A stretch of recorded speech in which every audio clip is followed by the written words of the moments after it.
আসসালামু আলাইকুম, শাহেদ মম কিচেন থেকে আপনাদের জানাচ্ছি স্বাগতম। দেখুন বন্ধুরা, এখানে আমি 250 গ্রাম সিম নিয়েছি। এখানে বাজারে অনেক ধরনের সিম পাওয়া যায়, আপনাদের যেটা ভালো লাগে সেই সিমটা নিতে পারেন। আজকে আমি সিম বাহার রান্না করব। আর নিয়েছি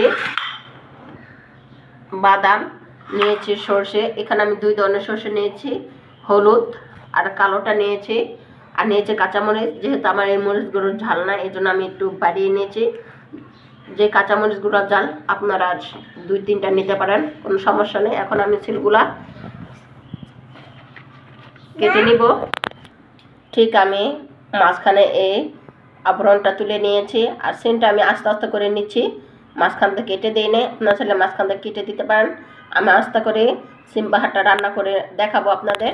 চুলাতে একটা কড়াই বসিয়ে দিয়েছি। কড়াইটা গরম হলে দিয়ে দেবো সরষের তেল। তেলটা গরম হলে দিয়ে দেবো বাদামগুলা, হালকা ভেজে নিব।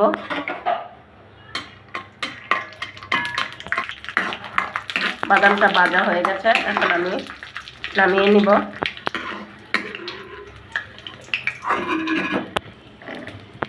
ফোড়নে দিয়ে দিচ্ছি কিছু কালি জিরে, 2টা শুকনো লঙ্কা, একটু ভেজে নিব। এখন দিয়ে দেবো সিমগুলা, ভেজে তুলে নিব। আর এদিকে সর্ষে, কাঁচামরিচ আর বাদামের একটা পেস্ট তৈরি করে নেব, আমি ব্লেন্ডার করে নিয়ে আসছি। এখন দিয়ে দেবো সামান্য একটু লবণ, দেবো হলুদের গুঁড়া। এখন ভালো করে নেড়ে চেড়ে আমি মিশিয়ে নিব। এখন বন্ধুরা ভালো করে মিশিয়ে নিয়েছি, একটা ঢাকনা দিয়ে ঢেকে দিব। দেখুন বন্ধুরা, ঢাকনাটা উঠাচ্ছি। সিমের কালারটা কিন্তু একদম চেঞ্জ হয়ে গেছে। দেখুন, আমি একটু ভেজে নিব। আর আপনারা সিম বাহারটা সরষের তেল দিয়ে রান্নার চেষ্টা করবেন। আপনারা কে কীভাবে সিম বাহারটা রান্না করেন সেটা আমি জানি না, কিন্তু আমি যেভাবে রান্না করি সেটা আপনাদের আমি দেখাচ্ছি। আর এ পর্যায়ে দিয়ে দেবো এই যে পেস্ট, কাঁচামরিচ, সর্ষে আর বাদামের পেস্টগুলা। আমি এখানে শুকনো মরিচ ব্যবহার করে নেই। এই সিম বাহারটা কাঁচামরিচ পেস্ট দিয়ে রান্না করলে খুব স্বাদ হয়। এখন আমি পেস্টগুলো ভালো করে মিশিয়ে নিব।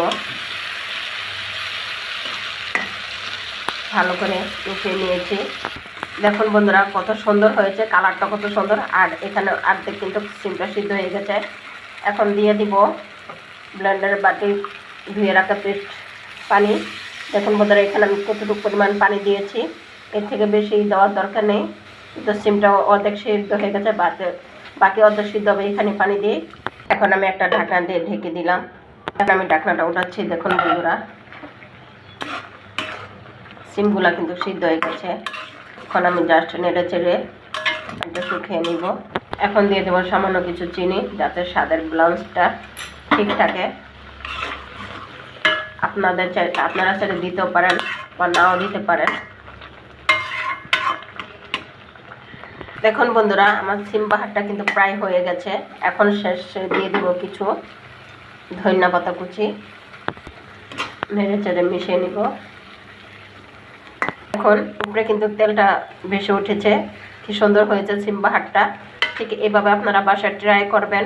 আর আমার রান্নাবান্না ভিডিওটা যদি আপনাদের কাছে অবশ্যই ভালো লাগে, লাইক, কমেন্টস এবং শেয়ার করে দেবেন। চ্যানেলটা যদি নতুন হয়ে থাকেন, চ্যানেলটা সাবস্ক্রাইব করে দেবেন প্লিজ। দেখুন বন্ধুরা, আমার সিম বাহারটা। আর এই সিম বাহারটা এতই স্বাদ যে গরম গরম ভাতের সাথে খেলে খুব টেস্ট হয়। দেখুন বন্ধুরা, দেখতে যেমন সুন্দর, খেতে তেমন কিন্তু স্বাদ হয়। আজকে এ পর্যন্তই। আল্লাহ হাফেজ।